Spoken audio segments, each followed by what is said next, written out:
What's going on, family? My YouTube family. Just in a few minutes, I'm going to post a video.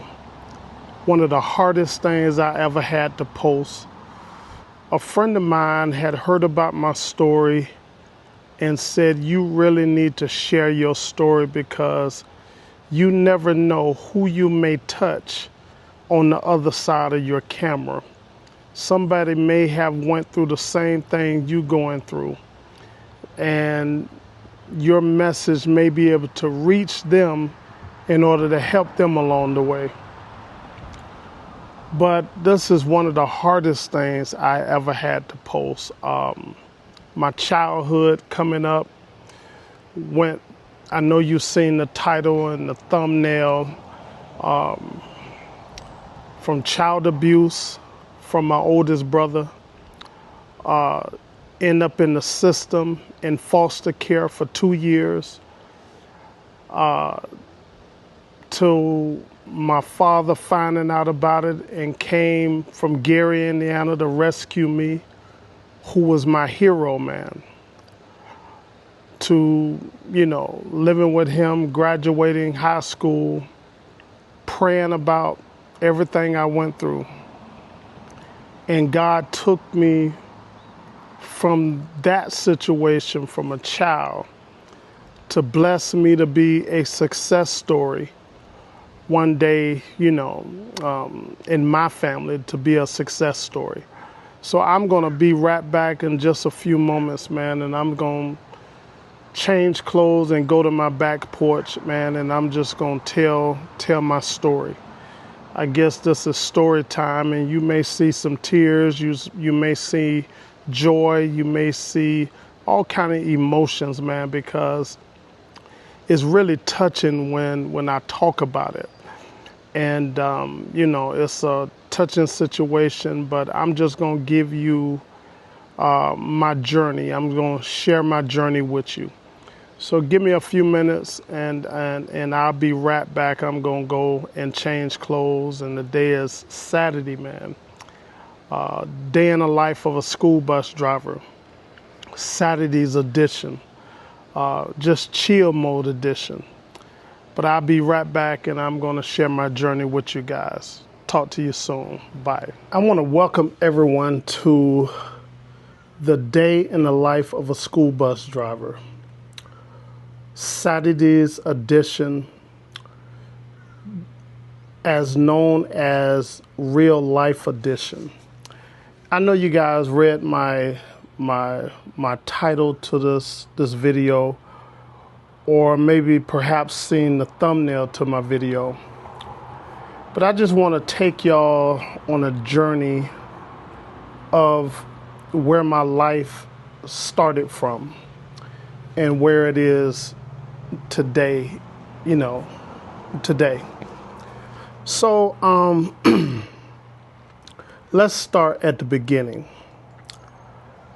According to the title and the thumbnail that you may have clicked on, this may be a long video because I'm gonna get into the nitty-gritty of my life, and I really rarely share this part of my life with anybody. But I just want to, story time and just share my journey with you guys. And perhaps maybe some of you guys have went through the same thing I have been through. So it's like a healing process for me. I've heard about it being a healing process. You talk about stuff that you may have been through, may have traumatized you as a child, and the more you talk about it, the better you heal from it. So just keep in mind, I rarely ever talk about this to anybody. So you guys will be pretty much a rare group of people that I share my life with. But okay, let's start at the beginning. Back when, I guess before I came on the scene, my mother and father had met. And my father was a Christian. he believed in going to church. He believed in worshiping God. He believed in, just giving God his first and, everything like that. He was a Christian. My mother, on the other hand, was not a Christian yet, but she was a party woman. My mother loved to go out and loved to, to drink and just party, man, having a good time. It's a place for all of that, but, when two people get together, you need to be on the same accord. You don't get together because of, somebody look good or, you may have an attraction to them. It may be, a physical attraction or whatever, but you supposed to get together and with the same values and the same, vision in life and, the same, being on the same accord. In other words, if that makes sense.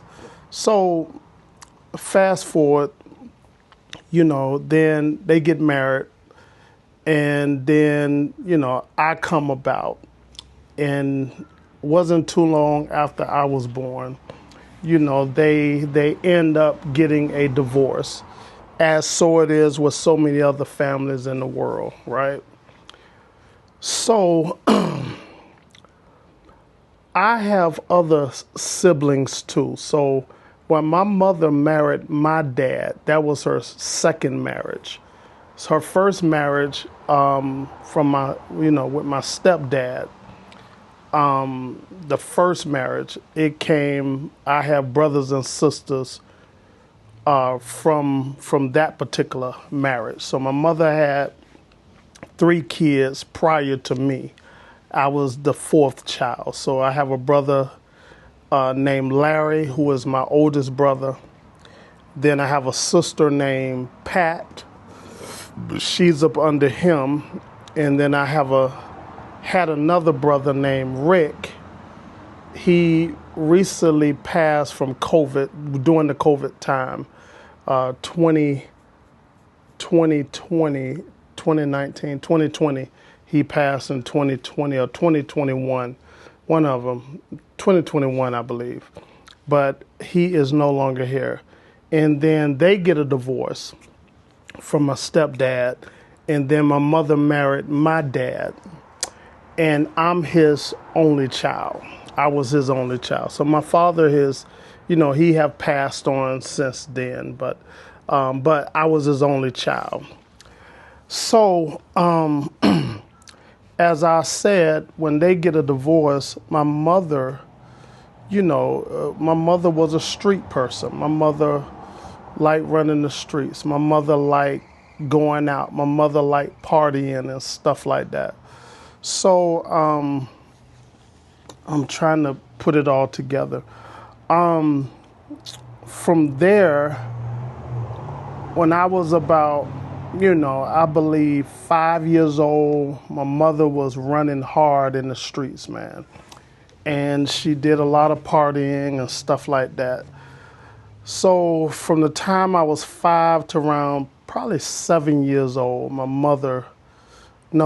6 years old, 6 years old, my mother ran the streets hard, and she used to leave me with folks, to babysit so she can go out and party and drink and smoke and everything else in between. But I end up living with my brother, Larry, my oldest brother, and his wife when I was around 6 years old.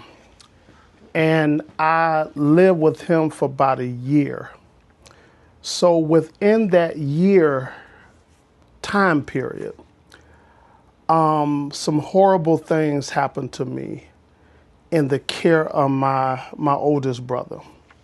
So even though I wasn't from their dad, it felt like I was an outcast a little bit because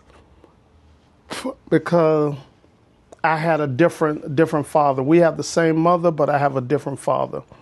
So, sometimes siblings look at you as, you're not fully one of us because you have a different dad. So I ended up living with my oldest brother for about a year at around age number 6. And my mother dropped me off with him, and I was with him for about a year. And like I said, some horrible things happened to me in that time period. So I remember I was child abused during that whole upbringing with my oldest brother. When I say child abuse, it felt like he hated me because he would always beat on me. And I was beat with boards. I was beat with sticks.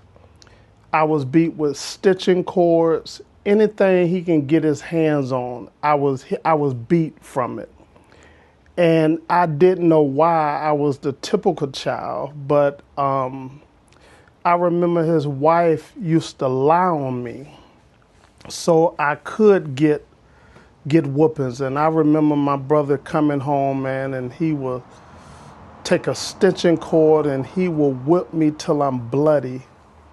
And I had so many webs cross my body, cross my back, and cross my hands from, trying to stop the stitching cord from cutting through my skin. And I remember like my skin just split open and my hand just split from trying to stop the stitching cord. And I remember 2x4s. He used to beat me with 2x4s and boards and stuff like that. And I'm bruised up and bleeding. And this went on, man, for about a year. And keep in mind, I'm only 6 years old. So I suffered a whole lot as a child. And then when my mother found out about how he was treating me, she called the police on him. And he ended up getting arrested. He didn't stay in jail long, but he ended up getting arrested. And I ended up, because I was a child, I was a minor, I ended up in the court system where I ended up in foster care. So from the age of 7 years old up until I was 9 years old, I was in foster care. And I went from foster home to foster home to foster home. I used to lose track of how many times we had to move. A group of us stayed in foster care. I was with white kids. I was with black kids. That's all I can kind of remember. I don't know if it was any other race of kids with us, but I was with a few white kids and, of course, a few black kids at the time. And, and I moved from foster care, foster home to foster home to foster home. And I really lost track. So I didn't see my family, man, for about 2 years in foster care. And keep in mind, back in those days, it was no computer, it wasn't no internet, it wasn't no searching for somebody in the way that we know it today. So I remember my father told me that my mother was searching and searching and searching through the house and found a number to my aunt Gay, my Aunt Beverly. They call her Beverly. Her name was Beverly Gay Harden. So she have passed on from now, from then she have passed on. But, she located my aunt's number, Aunt Gay. And she called my aunt to get in touch with my dad to tell him that me, his son, was in a foster home. And my father told me the story, and so he stopped she got in contact with my dad, and he stopped everything cold turkey. So from there, we was in I was born in Jacksonville, Florida. And when I was, after my parents divorced, then my father moved up to Gary, Indiana.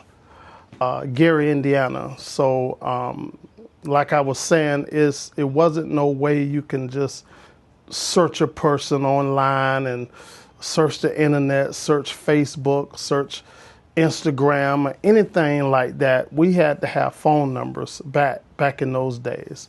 So I end up in, my father ended up in Gary, Indiana. So that's why my mother had to find a phone number. And she just so happened to find my Aunt Gay's phone number, where she gets in contact with my dad. And my dad told me the story that he stopped everything cold turkey to come and, to try to get custody of me. So, as he said, when he found that out, he immediately had to get on a plane, come to Jacksonville, Florida, and try to get custody of me. Back in those days, it took some time. It took some time, for them to go through the process, right, of giving custody to somebody. Even though they are the biological parent, it takes some time. It just don't happen overnight or the next week. But I'm gonna tell you how God works, right? How God works. My father flew down to try to see how to go about getting custody of me, and he gets to the courthouse where he had to, come and, and so I'm trying to picture, I'm trying to remember how everything he told me, but he had to go into the courthouse, and he met in this room, and, when they put me in foster care, police gets involved, and the state gets involved, and they had pictures of me standing. I guess they took pictures of me. I don't even remember that part. I was so young and I was so traumatized with it, but they took pictures of me in my little underwear and no shirt on, no shoes, just underwear, and showing, I had to bend over like this forward, bend up forward like this, and just turn to the side. Had pictures of me in all directions, right? And I remember I saw the pictures as I got, when I lived with my dad, he had the pictures, but showing all the webs that was across my body, all the cuts, the bruises, webs like somebody used to beat slaves back in the day. That's how my back looked, and my chest looked, and my side, and my legs was cut open, and cuts all across my arm and all across my other arm, my chest, and hands split, thumbs were split, trying to stop the stitching cord from ripping through my skin, and trying to just stop the stitching cord from hitting me, really. But they took pictures, and they showed my dad all of these pictures, and he told me the story that he just broke down and just cried I guess he had to meet with the folks, and, he just broke down crying because he didn't know that I was going through what I was going through. So I'm going to try to hold it together. But I remember he said, as he was in the courthouse and he was coming out of that meeting room, I'm going to tell you how God works, right? He used to live in Jacksonville. Like I said, he moved to Gary, Indiana. So while he was at the courthouse, him and a lady path crossed. And they looked at each other and recognized each other. And they stopped and talked into the hallway. And she said, "Where have you been? I haven't seen you in years," and stuff like that. And they got to talking, and he told her he moved to Gary, Indiana, and he's here now trying to get custody of me, his son. And just so happened, the person that path crossed, this woman was in charge of that department. I'm just telling you how God works.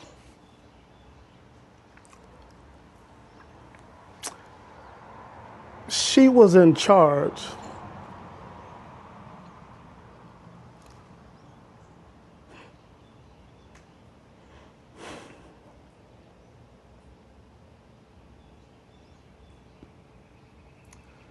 of that particular department. So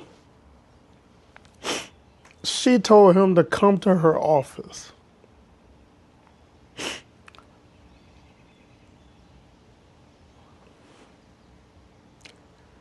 And she said, "Mr. Allen,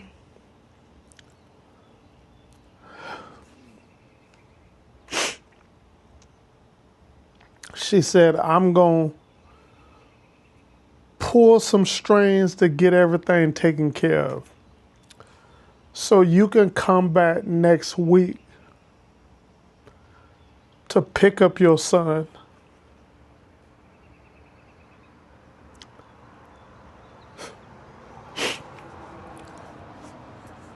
Mind you, of something that would have took months to transpire, only took a week.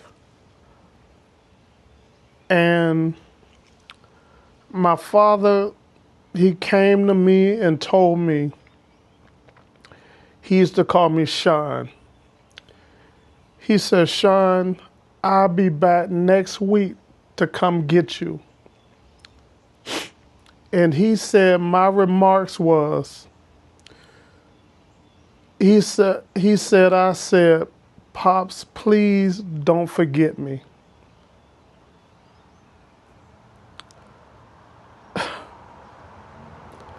I don't even remember saying it, but he remembered. He said, I said, "Pops, please don't forget me." And he said, flying back to Gary, Indiana, he cried all the way home. And for him to tell me that when I finally moved with him, it broke my heart to see him, his heart broke because of the situation I was put in as a kid, and didn't, of no fault of my own. So I moved with my dad. The next week he drove down, so I'd be able to drive up with him. And, and I moved up to Gary, Indiana with him when I was 9 years old, up until the time I graduated high school. So I was born in Jacksonville, Florida,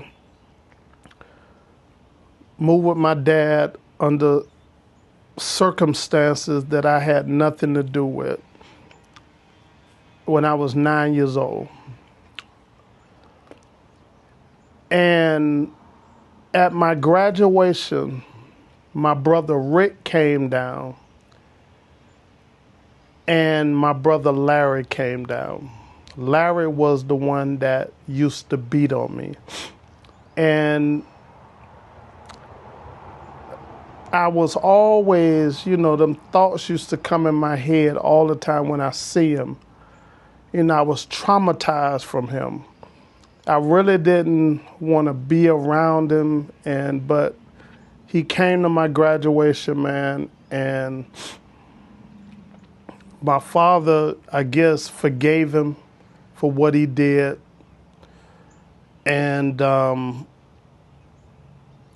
I don't even remember my father even being mad at him or anything. Like I said, my father was a Christian, so the forgiveness part is from the Bible. We have to forgive others or God would not forgive us, right? So I used to think about it all the time. So, when I graduated high school, I came back to Jacksonville, Florida.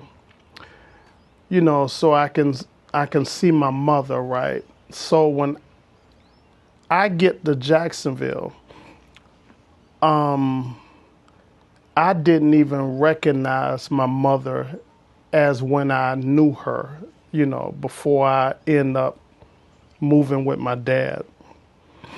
So from there, my mom, when I graduated high school, my father, he knew what the situation was, but he didn't really disclose that information to me, not too much. But he did tell me, he said, Sean, when you get there, you may see stuff that you normally wouldn't see. And it may, just words of caution, right? So he knew the situation with my mother. My mother, when I did get back to Jacksonville, my mother was strung out on crack cocaine. So it led from a life of partying, going out, having a good time, drinking, smoking, to years later after that, then full-blown crack cocaine. Like I said, I didn't even know my mother at the time. Hold on, somebody's texting me. And I didn't even recognize her, but, it was still my mother, right? Regardless of what she was on, the drugs she was on, regardless of how she looked, she was still my mother. And I have seen some stuff that, it was really heartbreaking, to see your mother just strung out on a drug substance that she couldn't control. And I used to call my dad, man, and I used to cry on the phone. Literally just cry. Because seeing her go through what she was going through, it was eating me up on the inside. And my father used to say, Sean, if you need to come home, just come home. He would send me a ticket, a plane ticket, to come home. I used to say, Pop, I'm a bear with it, because I always wanted to make sure my mother was okay, even though I couldn't do anything about it because the drugs were so controlling of her. She had an apartment, so I had moved with my brother Rick. When I moved back to Jacksonville, Florida, I stayed with my brother Rick when I moved back. But I always wanted to be close to my mother, right? So from my brother Rick, I moved over there with my mother. Now, my mother had an apartment. She had a nice apartment. She had a 2-bedroom, 2-bath apartment. But when my mother got her check, she hit the streets. down on 8th Street in Jacksonville, Florida. That was the drug area of that day, and it was festive with drugs and prostitution and, you know, cutthroats and people trying to kill you. It was all that down on Main Street and 8th Street in that area down there. And my mother used to be gone for a week to 2 weeks. She get her check and she gone. And she used to sleep in abandoned buildings, man, abandoned houses and sleeping on the street, even though she had a beautiful apartment close to the beach. And, you know, my brother Larry and my brother Rick used to have to go over there and find her and come bring her home and stuff like that. So I've seen a lot, right? I remember one day my mother rented out her room for drugs, and it was two white people in her room. I come home from work and I hear something going on in her room, this noise and this hollering going on. So I opened the door and it was two white people in my mother's room having sex. I literally lost it.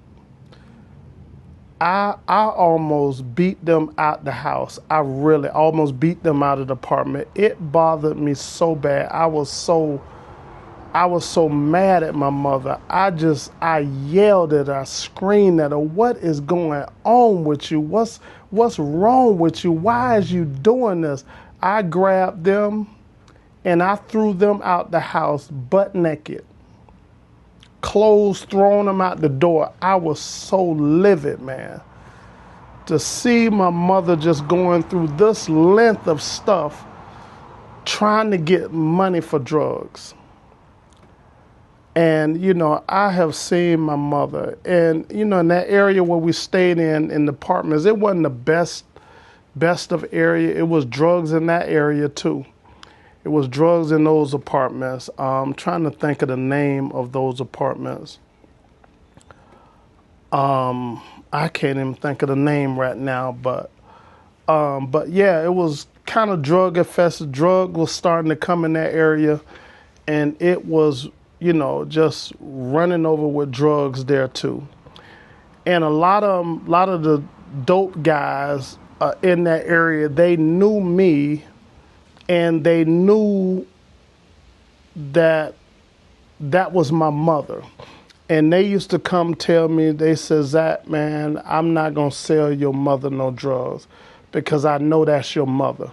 So my mother she knew that was going on. So she had to go down, you know, in the city part of Jacksonville, Florida, the Main Street and 8th Street area, because she knew that those guys out there knew me and they wasn't going to sell her no drugs. So I'm trying to get the story, everything right. So from there, right, my mother ended up almost getting killed out there over in that area, 8th Street and Main Street area, up in that area. And she almost, she tricked somebody out of some drugs.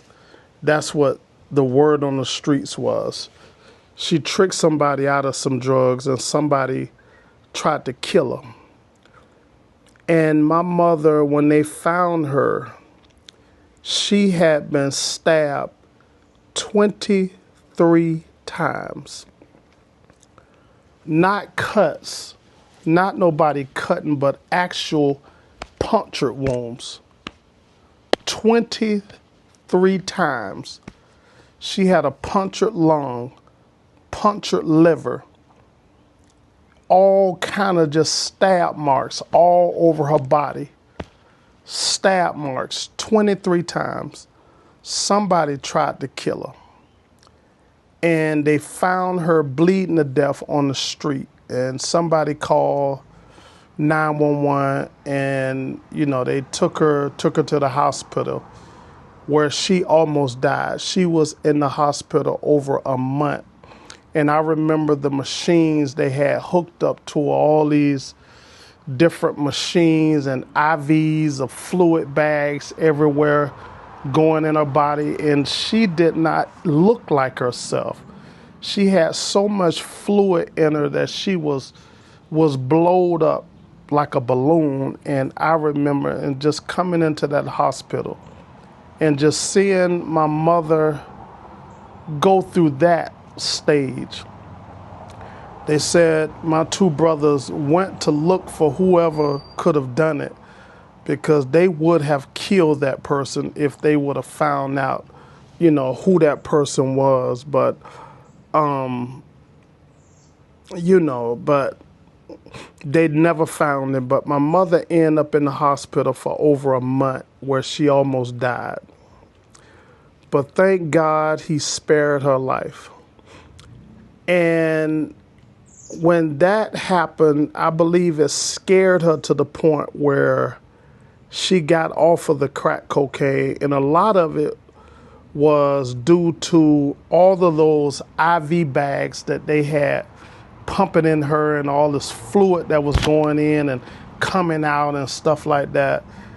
I heard a lot of that, the drugs was flushed out of her body at that particular time for being in the hospital for over a month. So by the grace of God, man, she lived through that. By the grace of God.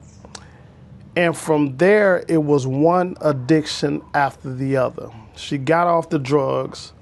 She ended up on cigarettes, where she can smoke almost a carton of cigarettes a day. You know about a carton of cigarettes? I don't know how many packs of cigarettes comes in a carton. Could be 10 packs in a carton. She can smoke almost a carton of cigarettes in one day. It was what's called a chain smoker. So when one is about going out, she'll take that one and light the other cigarette off of the one that's going out. And that was throughout the whole day long, day in and day out and day in, every day for years. It was one addiction after the other. And from there, something happened. She got sick and couldn't smoke that much anymore. The doctor said she can't be smoking like that, stuff like that. So it was another addiction. The other addiction was sugar, like sugar in a bag sugar. She would put sugar in everything. If she making sweet tea, a 5-pound bag of sugar is darn near almost gone for a gallon of sweet tea. She put darn near the whole bag, just a little bit left in the bag. So it was one addiction after the other. And let me see. You remember I told you in the beginning my dad was a Christian. And my family on the other side was not children of God. They wasn't Christian. So my dad moved up to Gary, Indiana. And God had to get me to him some kind of way. It's called providence of God. God taking you through these places where he's trying to get you. You may have to go through whatever you have to go through in order for God to get you to a specific spot. If you remember Joseph in the Bible, right? If you remember Joseph, in the Bible, Joseph had brothers that hated him. And to the point where they hated him so bad, they used to hate to see him coming. And Joseph was a dreamer. Joseph, he dreams and he can interpret dreams and stuff like that. And they used to call, when they see Joseph coming, they would say, "Here come this dreamer." His brothers, would say that. So his brothers hate to see him coming. So one day he plotted against him to beat him up. So the Bible says that his brothers beat him to the point where he was bloody, right? And they put him in this pit. They threw him in this pit with this cage on top of it. And then they sold Joseph into slavery. Sold him into slavery. And then at the end, he ended up second in charge of Egypt. That's called providence of God. God took Joseph through the beatings, took him through a pit, took him through slavery, ended up in Potiphar's house. Potiphar's wife lied on him. He ended up in prison. And then at the end, he's second in charge of Egypt. And if you remember the story of Joseph, when Joseph revealed himself to his brothers, since he was second in charge of Egypt, a famine came through the land of Egypt. So a famine means they was out of food. They didn't have much water. They was out of food and water.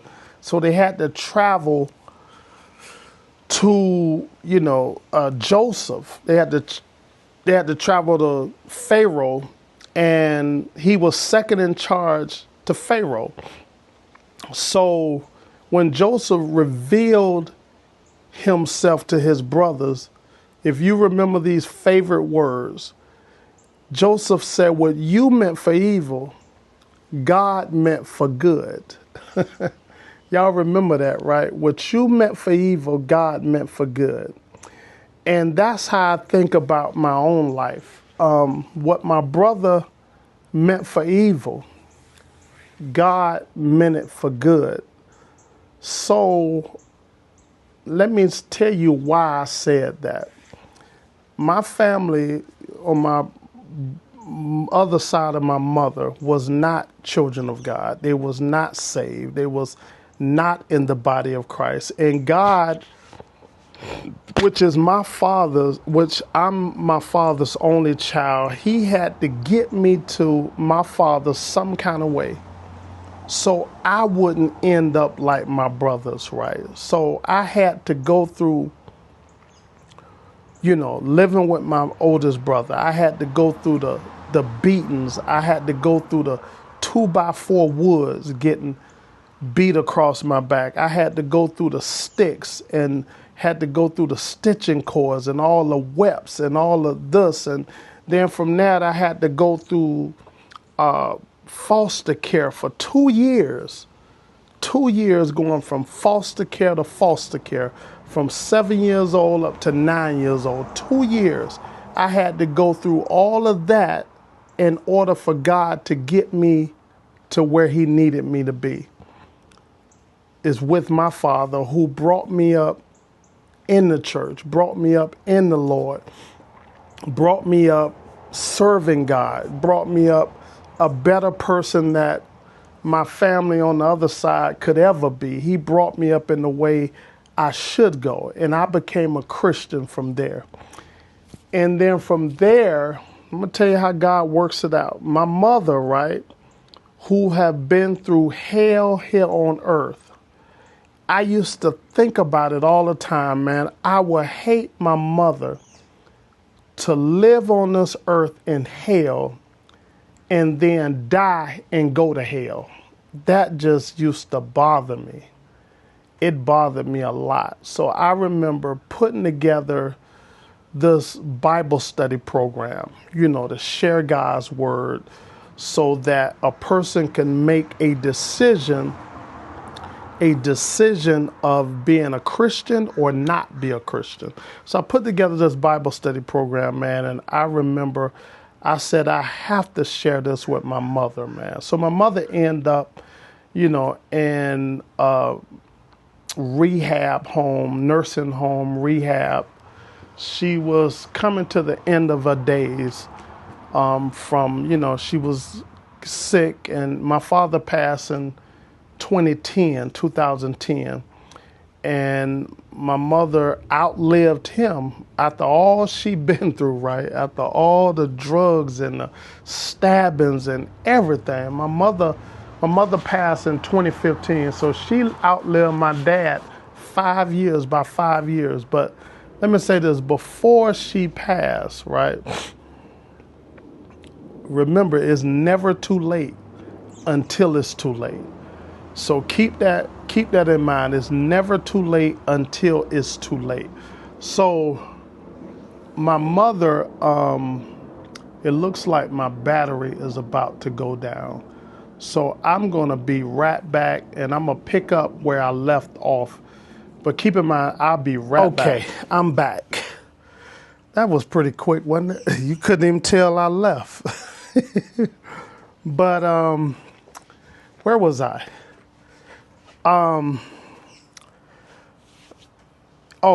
It's never too late until it's too late. So remember what Joseph said, what you meant for evil, God meant for good. And I had put together this Bible study program. I just could not fathom to think about. My mother lived on this earth. At a certain time, she was in hell, man. When I tell you hell from the drugs, hell from drug addiction, hell from the cigarettes, hell from, one addiction after the other, hell from getting stabbed 23 times. And like I said, it wasn't no cuts. It was actual punctured wounds. Somebody just stabbing you in your body. All like that. Just stabbing you. When they counted the stab marks, it was 23 stab wounds. Punctured lung, punctured liver. Literally almost died. And I was about 20 something years old at that time when that happened. So, mind you, God had to get me to my Father so I can become a child of God. I can become a Christian. And in return, get my mother saved on top of that. So I remember putting together this Bible study, and my mother ended up sick and, end up in the hospital and end up in rehab and, trying to get her strength back to walk. And I used to come from Atlanta here every week, man. I would go every Friday once I get off work. I would go home to Jacksonville, see my mother, stay at my brother's house, Rick, and go by there and see my mother on Friday evening, Saturday evening. On Sunday, I come back home, on Sunday afternoon. But I would do this every week. I would hit the road, man, coming to Jacksonville to check on my mother. And I remember I was at the rehab place when she had given up on life, right? She literally gave up on life and didn't want to do anything, didn't want to live. It looks like didn't want to live, give up on life, just bedridden and and that type of stuff. And I told her she wasn't eating much. She wasn't doing the exercises that the doctors was there having her to do. She didn't want to participate in that. And I had told her, I said, Mom, I won't be back the next week. I had some stuff to do, something important I had to do. I said, but I'll be back in 2 weeks. In 2 weeks. What I need you to do, I said, I need you to start eating. Everything on your plate you need to eat. And I said, I need you to start exercising and walking and doing what these people tell you to do in order for you to get your strength back. I said, because when I come back, I said, we got some work to do. This is all I told her. I said, we have some work to do. And she said, some work to do. And I said, yeah, we have some work to do. And I want you up walking when I come back in 2 weeks. True story. Everything I told you was true. True story. When I come back in 2 weeks, I come in the front door, and you know how you pass a room up, you walk in and you look into this room. It was the rehab room where people in there exercising and doing this stuff, you know, to try to get their strength back or whatever. But I passed the room kind of quick, and I kind of glanced in as I was walking past the room in the hallway. I kind of looked in and kept walking, and it looked like I saw my mother in there.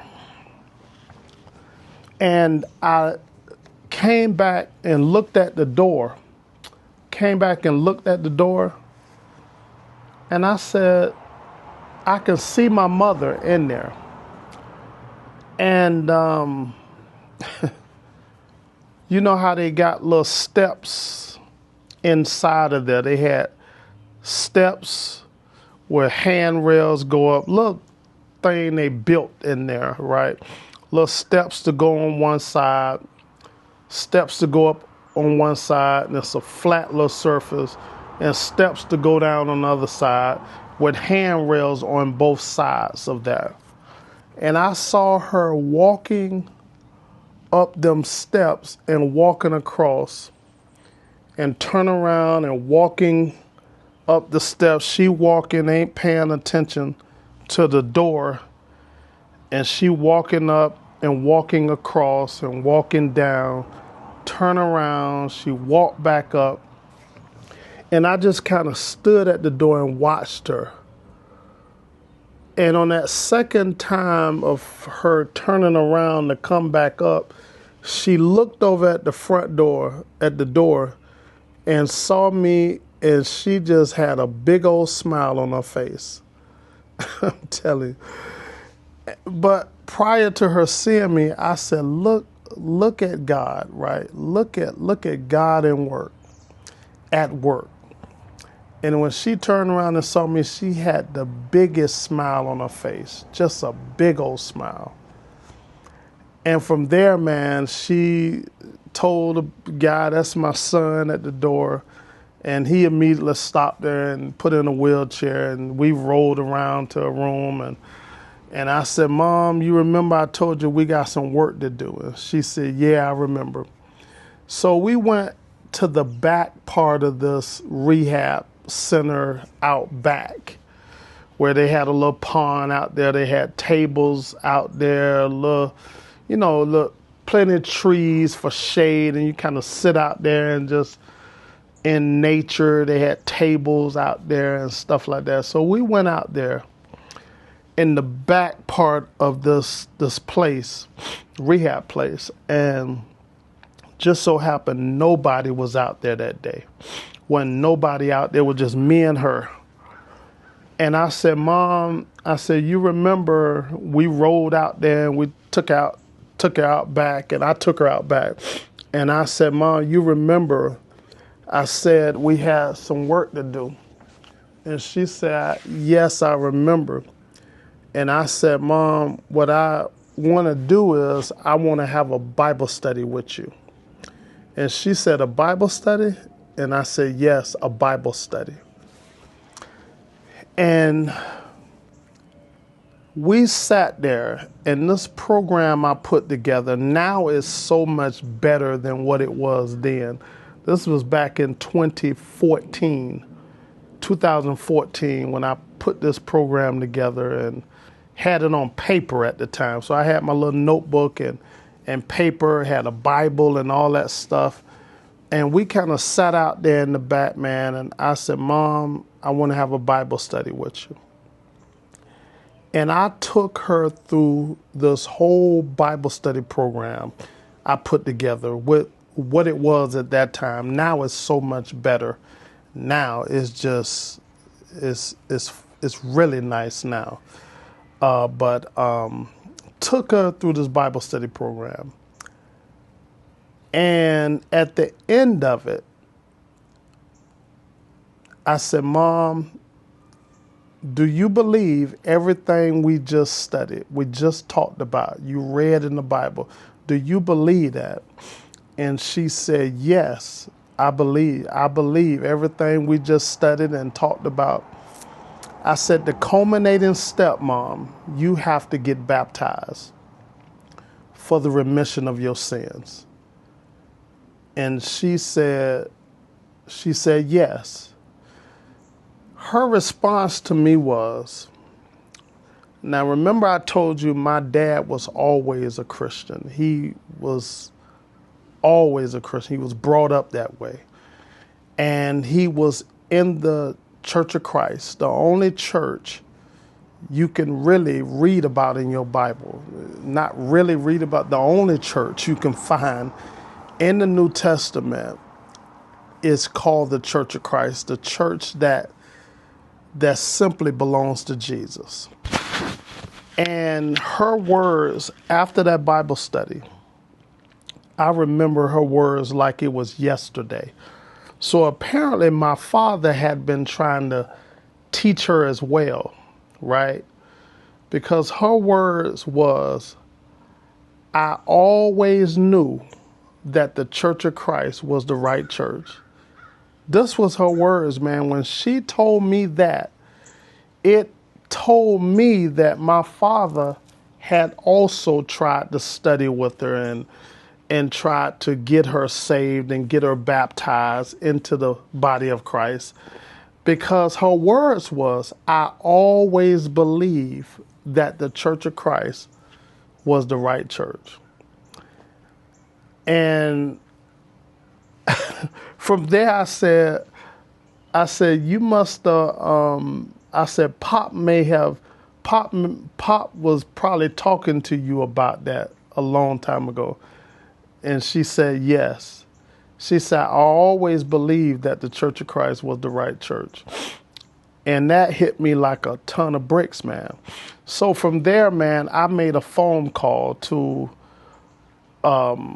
my preacher when I used to live in Jacksonville. I had made a phone call to him, Brother Keaton. That was his last name. He's still alive, too, to this day. I don't know how old Brother Keaton is.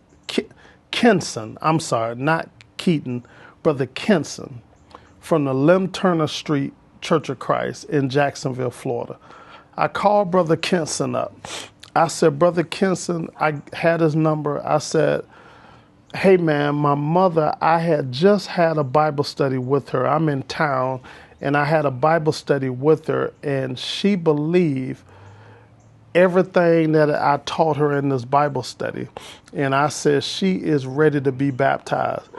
He was so excited to hear that news. He said, Brother Zach, I'm at work right now. I get off at 5 o'clock. Meet me at the church at 6 o'clock. I said, I will be there. So mind you, my mother was not walking 2 weeks prior to this.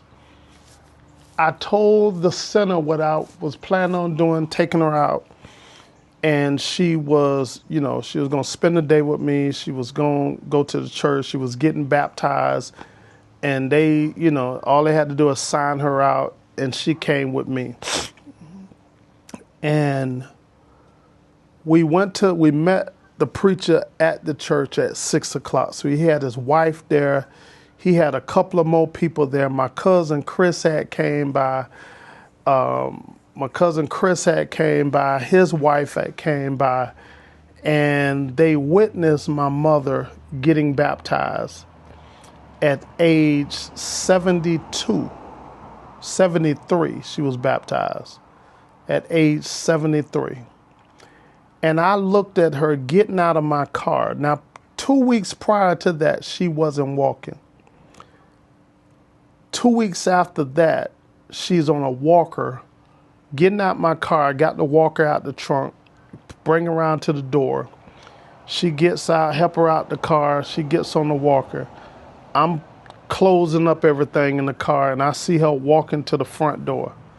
2 weeks prior to that. 2 weeks after that, I'm sorry.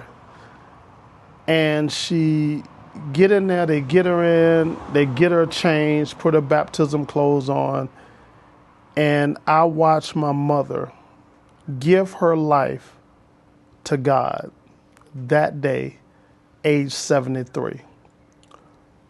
And she got baptized for the remission of her sins. So everything she done prior to then was washed away. The Bible says that baptism washes away sin. It's the forgiveness of sins. Everything she done in her past, God considered clean, washed away, remembered no more. So what my brother Larry meant for evil, God meant for good. For me to be able to get to my Father where I'm able to be saved, able to be in Christ, me grow up and be able to come back and get my mother saved into the body of Christ, into the church of Christ. And she obeyed the gospel of Jesus Christ. But man, it has not been easy for me. It's still, I have had struggles after struggles after struggles. But one thing about it, God has never let me down. He has never let me down. I keep trying, I keep striving, I keep moving forward. No matter what comes my way, I'm always trying to do better. And from there, man, once I graduated, I went to culinary arts school, became a chef. I worked in 5-star dining restaurants. I worked as head chef at the hospital. I worked sous chef. I mean, you name it, I've done it. Was in the restaurant field for 30 plus years.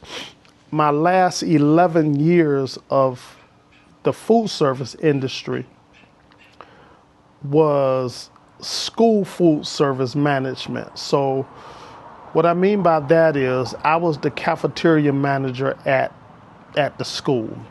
I spent 5 years here in Atlanta at Grady High School. I ran the cafeteria there for 5 years. And I was in Gwinnett County for 6 years. And I ran the cafeteria at a elementary school, Norcross Elementary, for 6 years. So 11 years. And I was burnt out with food service.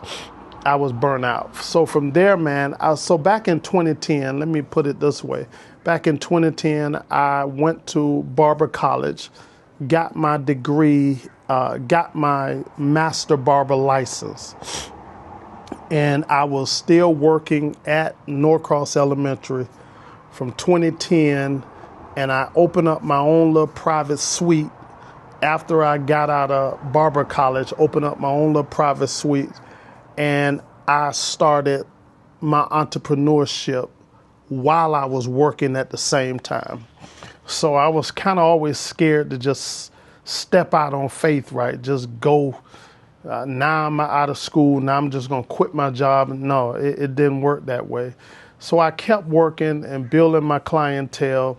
And then I was just so frustrated with the food industry. I was so frustrated with, the school food service management and all of that. In 2015, I stepped out on faith and became a full entrepreneur in 2015.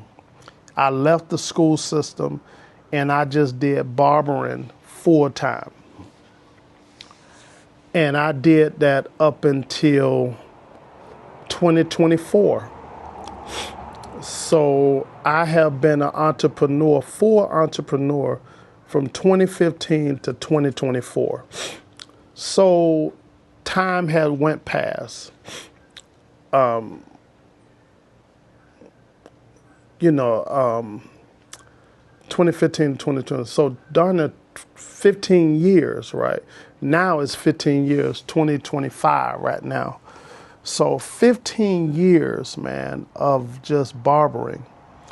And, it haven't been easy. Clients come, clients go. Nobody's faithful. And I still got a lot of my clients still riding with me till today.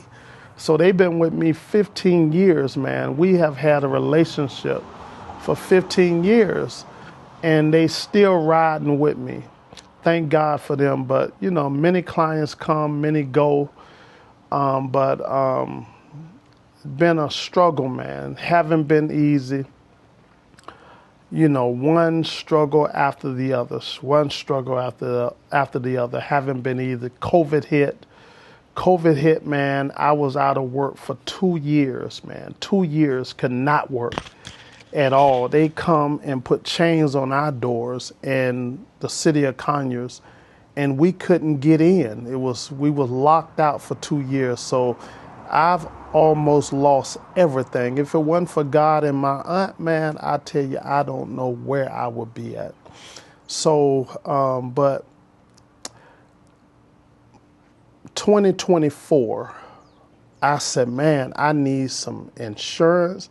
I didn't have health insurance. God has spared my life and spared my health where I didn't have to use insurance and stuff like that. But I realized the older you get, man, you have to have some type of health insurance, some type of benefit.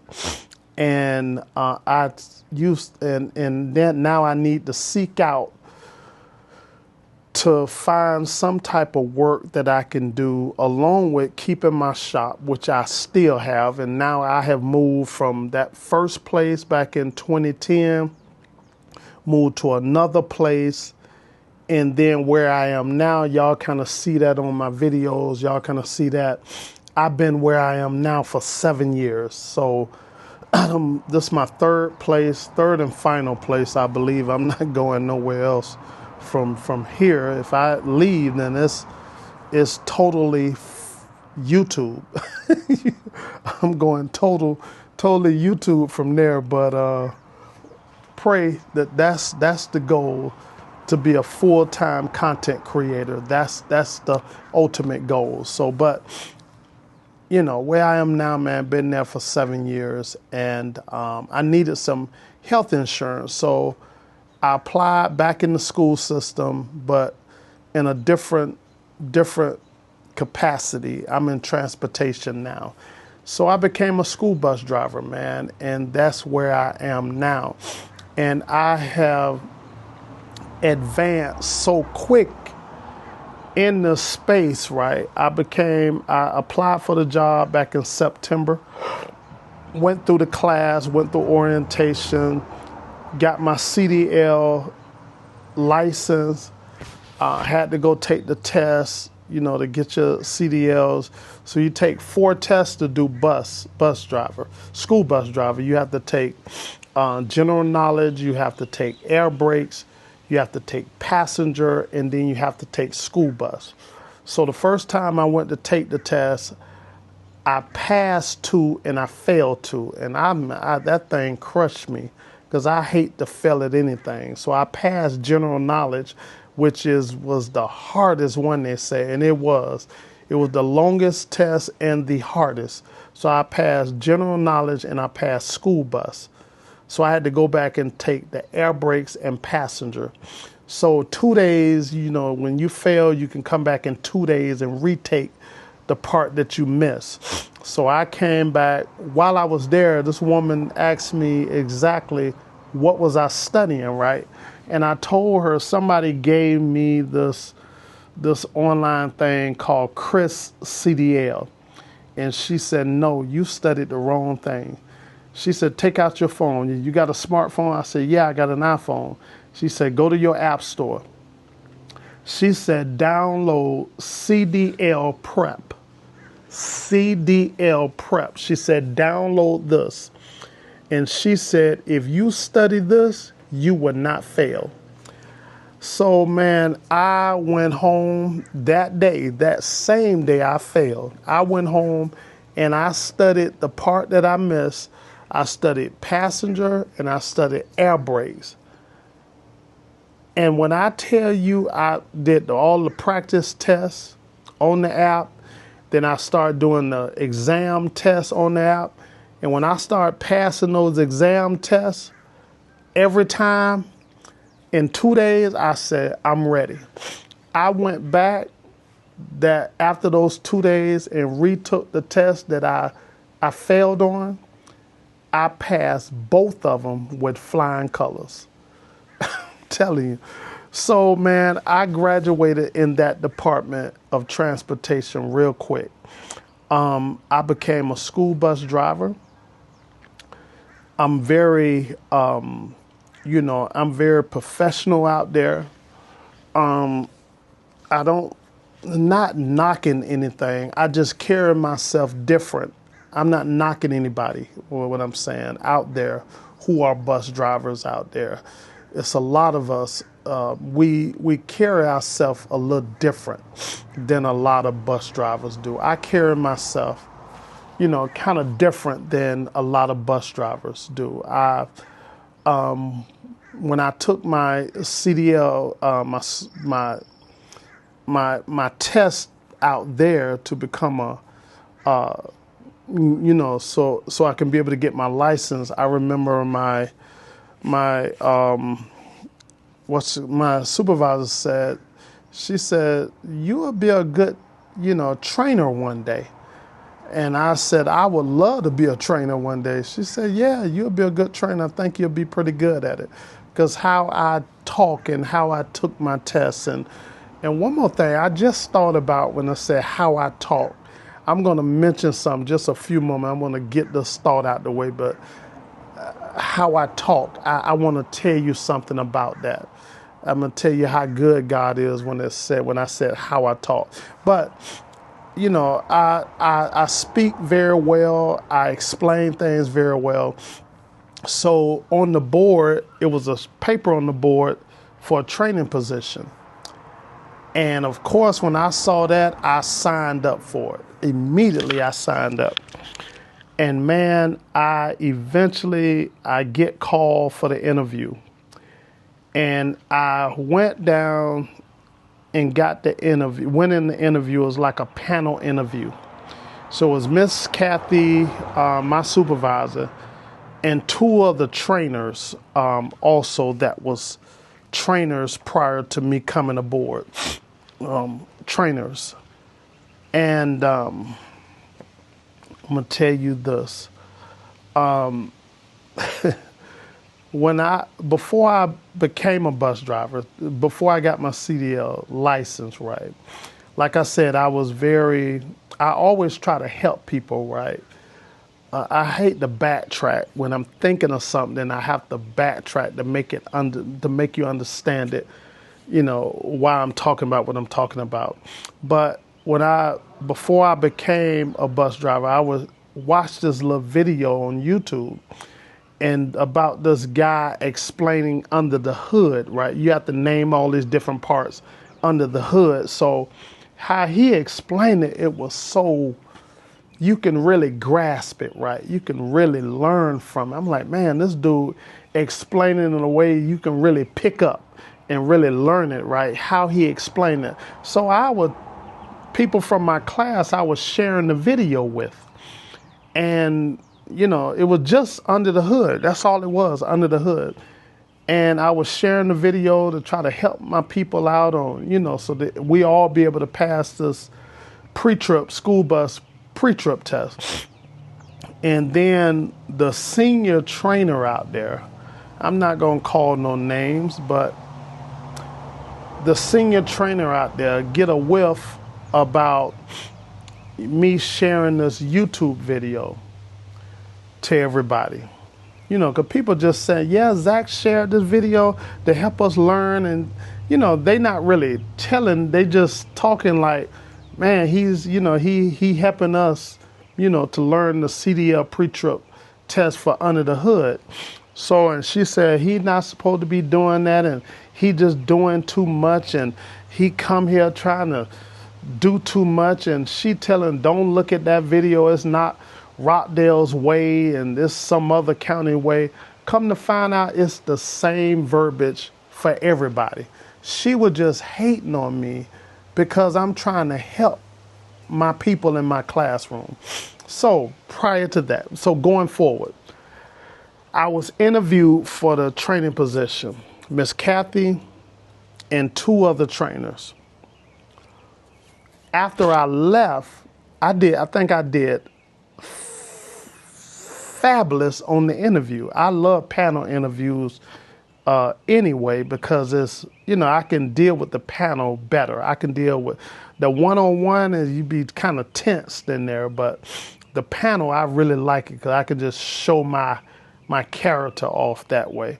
But fast forward, after I left the interview, the other trainer who we was really close. We was really cool, man.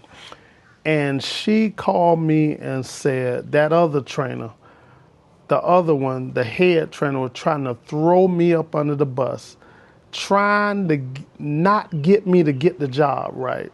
She was told my supervisor, said, yeah, I don't really, like it. He was sharing a YouTube video, and that's not Rockdale's policy and Rockdale's way of training. Trying to throw me up under the bus. My supervisor saw right through the BS, saw right through it. And she said, no, I love Zachary. He is great. He does a great job. He passes CDL pre-trip test, and he know how to articulate his words, and he does a really good. So every time she was trying to destroy me, my supervisor said, no, I like Zachary. I want him. So whatever she was trying to destroy me on, God said, nope, it's not going to work. What you meant for evil, right? God meant for good. And like I always said, no weapon formed against you should prosper. It just won't work. So I end up getting a job. I always try to create something better. Always try to do stuff better. How could I help people to really pass this CDL pre-trip test? So, man, I started brainstorming, started putting together the manual that I have now. I redid it in a way that is easy to understand, so much better.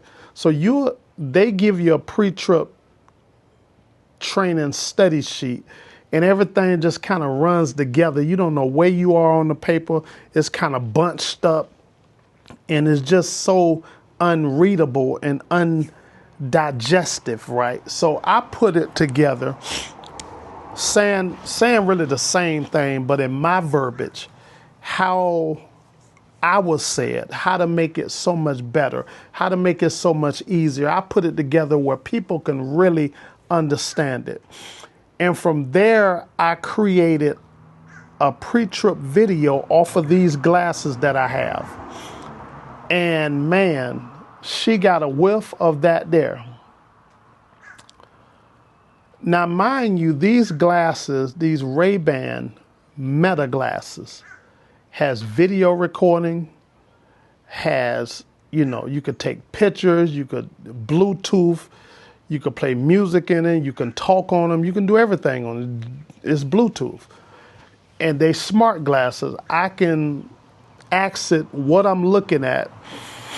It would tell me exactly what I'm looking at. If something is written in Spanish, something written in Japanese, I can tell it, hey, could you translate this to English for me? And it'll take a picture of what that paper is and read everything in English on the paper. It'll read it for me back in English. So these are smart glasses. So I recorded the pre-trip training video from these glasses. Now, trying to help my people, right? Help people pass this test. So my thing is, when I train people, I'm going to give them the material. I'm going to give them the videos so they'll have no reason not to pass. Some people is more visual. I know some people is visual, and some people are hands-on. Not visual, not hands-on, but book material. Some people read it and can get it. Some people like to see it visual and they can get it. Some people do all three. So I didn't want to leave no stone unturned. So I recorded the pre-trip video from these glasses. So they record in 3-minute increments. So it will record in 3 minutes, then it'll cut off. You have to snap the button again to start it recording again for another 3 minutes. Once that 3 minute run out, it cut off. I can see a light on the inside of my lens is turning blue. That means it's about to cut off. And then it just shut off. Then I have to squeeze again here at the little handle. It's a switch right here, a little press down switch. And it'll start recording again for another 3 minutes. So I did the whole pre-trip video from these glasses. Now, mind you, I'm rushing. I'm trying to beat the clock before the 3 minutes run out, and I have to keep starting over. I may have missed a few little words in the whole pre-trip. And when I went back to edit everything and go through everything, I said, man, I forgot to say this. I forgot to say that. I forgot to say that. I missed a few little things, maybe about 5 or 6 things I missed through the whole video, right? I'm going to just say this. 10,000 words I spoke. I may have missed 6 to 8 words. Something I forgot to mention. Out of 10,000 words, just you get the point, right? Out of all these words I speak through the whole video, I may have missed 6 to 8 words. So when I caught it and doing the editing, I put it on the screen. Whatever I missed, I put it on the screen and said, don't forget to say this at this particular time. I put it on the screen. I wrote it up there on the screen doing the editing part.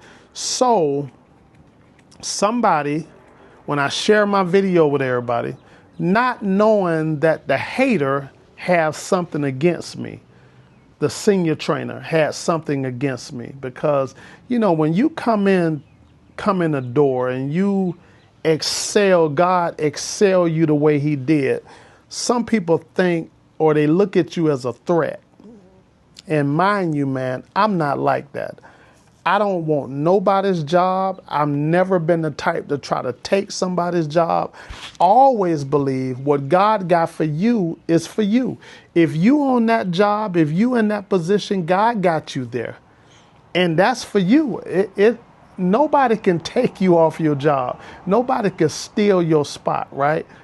What God got for you is for you. And only you. And that's how I look at things. But some people think when they see how you move, how eloquent you are, how well spoken you are, how groomed you are, how you carry yourself, you look at as a threat.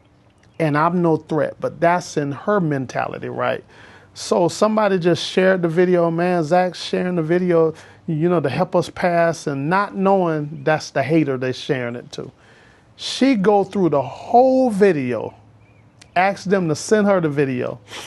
She go through the whole video and went to the supervisor and said, he's sharing this video and he ain't saying everything. And, he shouldn't be sharing that and giving out bad information. And here I am called down in the office because of a video that I'm trying to help my people with. Haters, man. I'm telling you, haters. This is how haters work. And like I told my supervisor, I said, I'm recording everything from 3 minutes of record time. So whatever I had missed, I wrote it up there so they won't forget it. And she said, oh, okay, I didn't even see the video. The hater came in there and said, I didn't say all the stuff, and we have to be careful that we give them all the I said, Miss K, it ain't even like that. I said, I spoke 10,000 words and somebody combed through the whole video and saw that I missed 6 words. I said, that ain't nothing but hate behind that. So, me and the senior trainer don't get along.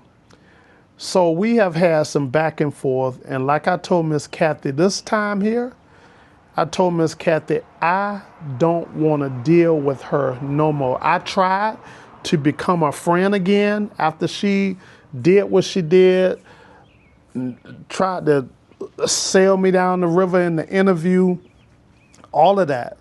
Tried to become a friend again.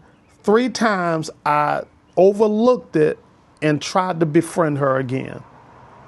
Four times, that'll never happen. So I have went to my supervisor about her for the last time, and I told my supervisor I don't want anything to do with her ever again. And I meant that from the bottom of my heart. When somebody show you who they are, who they really are, believe them the first time. You got me 1 time, you got me 2 times, you got me 3 times. I will be a fool to let you get me on the 4th time. A snake is a snake, right? If you got a snake and you done caught a snake and you able to pet him and rub him on the head and he just closes his eyes and he get a little tongue come out and you can rub him and kind of hold him and let him go on your arm. If he eventually bites you, right, and you look at the snake like, why do you bite me, man? I take care of you. I feed you. The snake gonna say, I'm a snake. This is what I do. This is what I do. In real life, I bite people, right? So I know what this woman is now. She's a snake, gonna always be a snake. It's just who she is as a person, as an individual. And I don't deal with her no more. I am done dealing with her. Like I told my supervisor, I don't ever want her around me again. I'm done with her. The other supervisor who I thought was my friend, who I thought we was cool together, right? Who called me after the interview and told me what was going on. Behind closed doors, she's talking about me like a dog. He think he's so smart. He come to the trainer. He don't have the pre-trip paper with him like we do. I just want to make sure that they saying everything they supposed to be saying. So I look at my pre-trip sheet to make sure they saying what they supposed to be saying. He come in here like he don't have to have no sheet and all of that. And I don't. And I don't. The reason I don't, because I studied. I studied it enough where I put it in my memory. So when I'm training somebody and I know they saying it, they may not be saying, I'm able to stop them then and correct them, right? And tell them exactly what to say. So I found out that she's talking behind me, behind my back. And them two don't like each other. The 2 trainers that been there prior to me, they don't like each other. They talk about each other behind their back, man. And they know they talk about each other behind their back. But when they get in each other's face, they buddy and smile in each other's face. I don't want that relationship. I don't want a relationship like that. If you talk about me behind my back, I'm done with you. I know who you are. You ain't gonna fool me the second time. When somebody show you who they really are, believe them the first time. Words of Maya Angelou.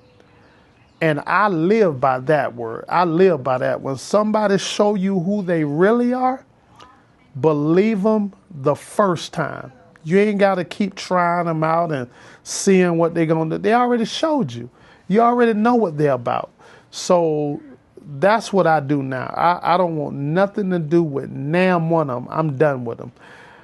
So now, man, I became a trainer. I put together a masterful pre-trip sheet, a manual that's guaranteed to help you pass the CDL pre-trip test. In the back of that manual, man, I created a QR code where you scan it with your phone. I have a new improved video. With me, you can see the full body of me actually doing the pre-trip test. So a new and improved video where she can't comb through anything because I know it like the back of my hand now, right? So I put together this masterful pre-trip test, man. I have almost 12,000 views on that video on YouTube. Over darn near 12,000 views. After it finished calculating, by probably the end of this month, I will have over 12,000 views on this YouTube video, pre-trip video test. So, man, it is doing very, very well. But remember I said I'm going to take you back to how I talk, right? Let me go back. So when I told you I was going through the beatings from my brother in the foster care and stuff like that, that traumatized me to the point where I stuttered real bad. From a child from 7 years old all the way up to 23 and a half years old.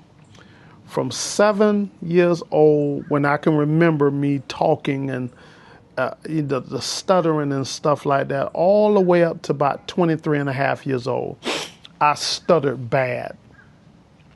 Like I said, I was traumatized as a kid. So I stuttered real bad, man, really bad. And because of the trauma that I went through, it affected me in a lot of different ways. And when I said I stuttered real bad, man, I took speech therapy in high school, all through high school, 9th grade, all the way to 12th grade. Nothing helped. I was in a speech therapy class, a few of us in the school that stuttered. We was all in speech therapy, and that never helped, man. And I remember when I was around 23 and a half years old. True story. I will not tell you a lie. True story. I remember I started praying to God that he would take that devil off of my tongue.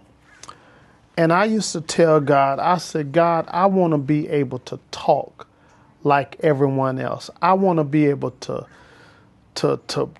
perhaps proclaim your word one day. I want to be able to talk and explain your words one day. And I want to be able to talk like everybody else. And I started praying about it. I promise you, I started praying about it. I had a stutter, man, you know, that ugly stutter where you, you know, the facial expressions and can't get the name out. This is a true story.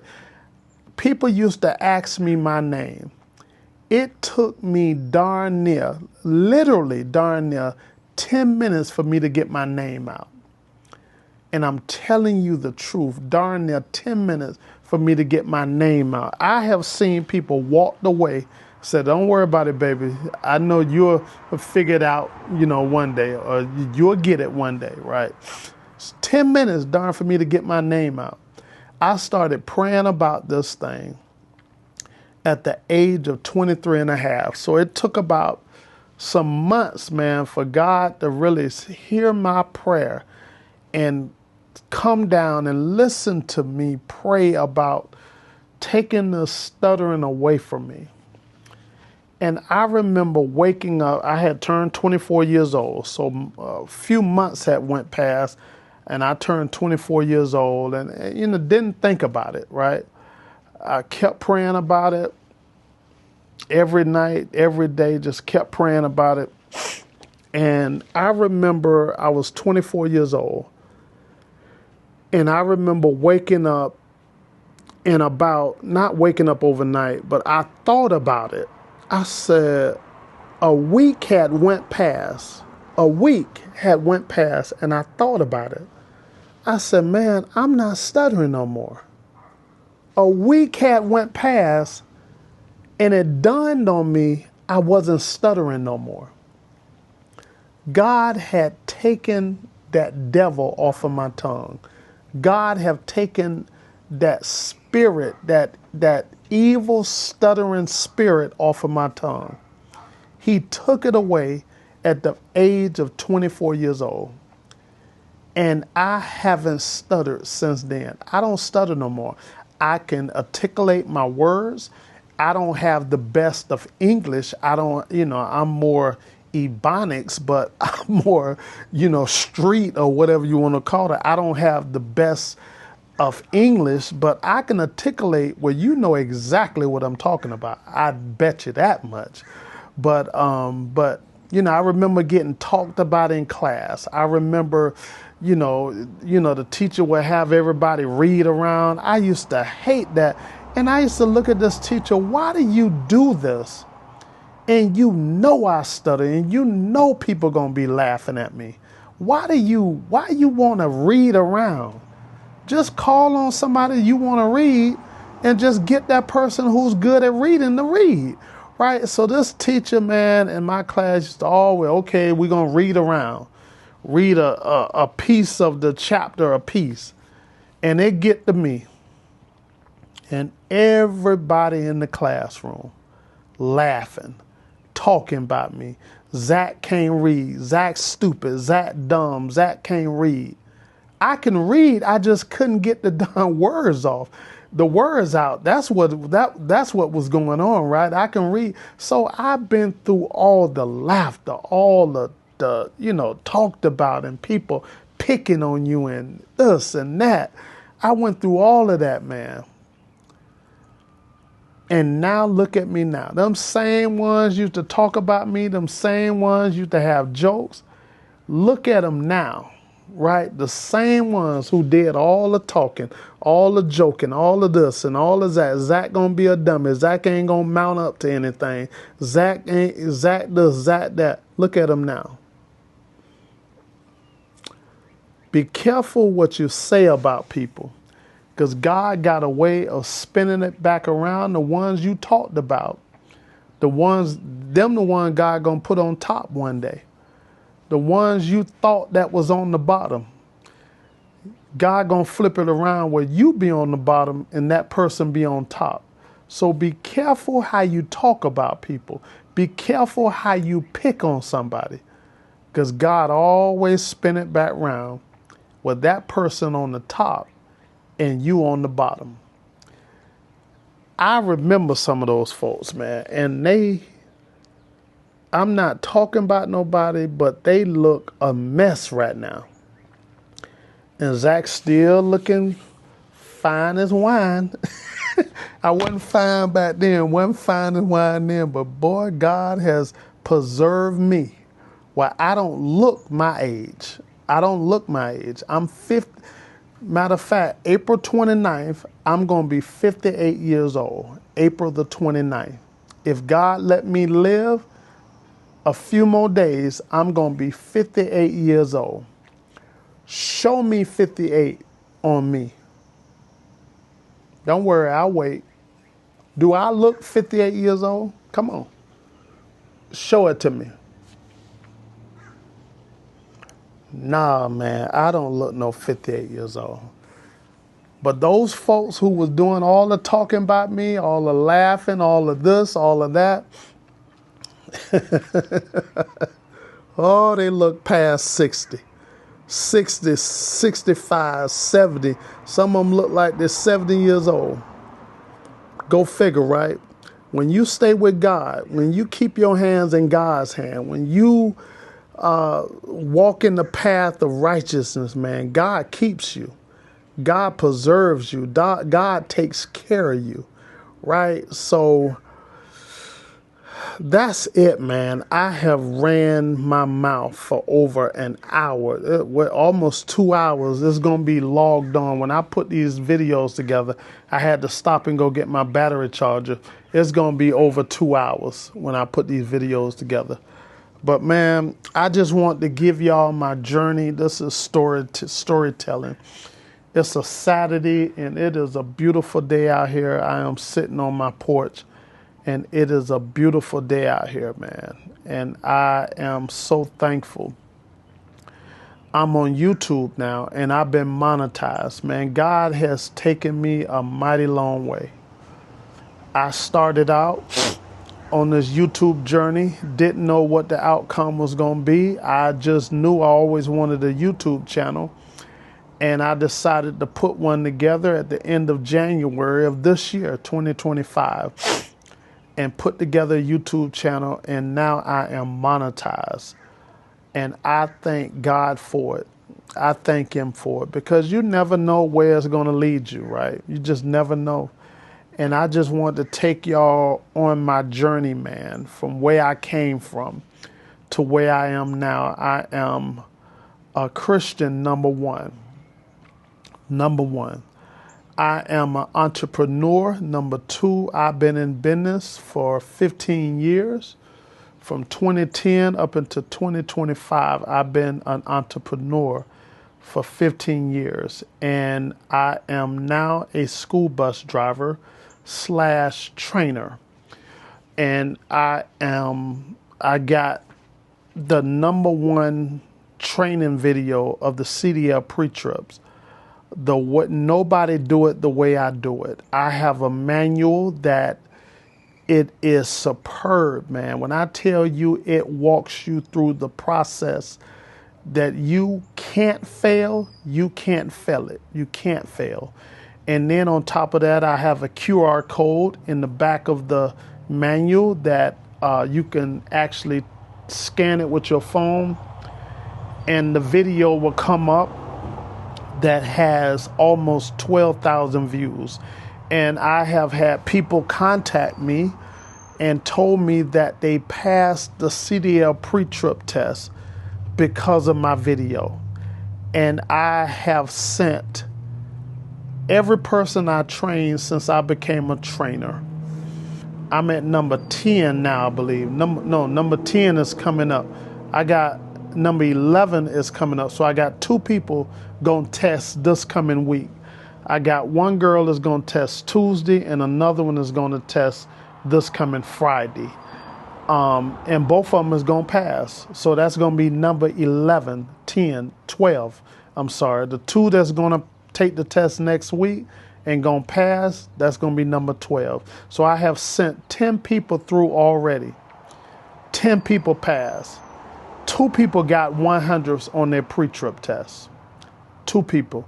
My supervisor said out of all her years of testing, nobody have ever got a 100 on their pre-trip test. So that means the people who I trained, the ones that got the 100, 2 of them got 100. The other 8 may have missed 1 or 2 little things. They didn't get the 100, but they all passed. But the 2 of them got 100. And I'm the only one have ever sent anybody through with 100. So them other trainers that was prior to me coming, who's laughing now, right? Are you laughing now? I'm not telling them right, or I'm not explaining them right. I'm telling them exactly right. And they got 100s on their pre-trip test. Go figure, right? No weapon formed against you shall prosper. But that's it, man. I just wanted to take y'all on a day in the life of a school bus driver, my journey from then up until now, everything I went through, all the obstacles, all the hurdles, the pitfalls, just everything. The odds is against me, man, and still going through stuff right now unto this day. I can tell you some stuff I'm going through right now or make you start crying again, or make me start crying again. And I'm just like, Lord, will it ever end? I just want some peace in my life, man. I just want peace, man.